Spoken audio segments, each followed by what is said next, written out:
grew longer, rulers began granting holiday reprieve from certain social norms, and before long, Saturnalia had become a week-long free-for-all. Under later Roman rulers, Saturnalia was a time when the populace was encouraged to act out their every desire without fear of retribution, so it's not surprising that it was the most popular holiday in ancient Rome. The celebration wasn't an entirely benevolent gesture, though. It was thought that this holiday from the rules would give people a chance to release any pent-up resentment, rage, and frustration on each other, leading to lower crime rates during the rest of the year, and a lower chance that the people would revolt against their rulers. And since it was not uncommon for the celebrations to take on a violent edge, it would also give the people a taste of what life would be like without law and order. For the ruling class of Romans, Saturnalia was a not-so-subtle reminder to the populace that life was better under their rule. During the week-long celebration, all seriousness was barred.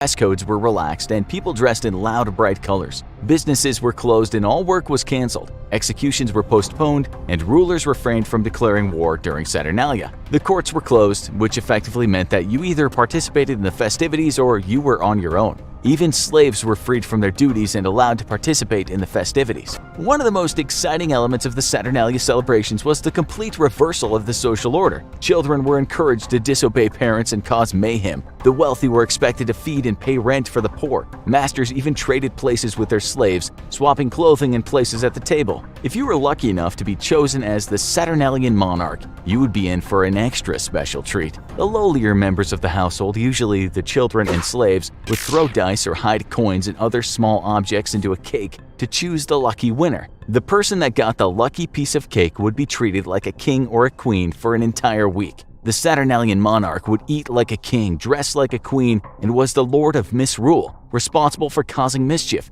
insulting guests, and reigning over chaos. Families would decorate their homes for the Saturnalia celebrations with laurel wreaths and green trees lit up with candles. Friends would exchange small gifts like dolls, caged birds, and candles to signal the return of light after the darkness of winter. On the final day of Saturnalia, friends would exchange small terracotta figurines called sigillaria, small dolls with movable limbs that might have been meant as stand-ins for the human sacrifices in the more primitive traditions that existed long before Saturnalia. While there were plenty of wholesome traditions, Saturnalia was really all about one thing: partying. Most of the more serious citizens looked down on the inebriated masses, but most Romans looked forward to letting go of their inhibitions and indulging in a week of debauchery. For most, it was relatively harmless fun. The streets would take on a Mardi Gras atmosphere, and the drinking, gambling, singing, and dancing in the streets would carry on until the early morning hours every night of the week. Of course, when the alcohol is flowing, things can easily get out of hand, and during Saturnalia they usually did.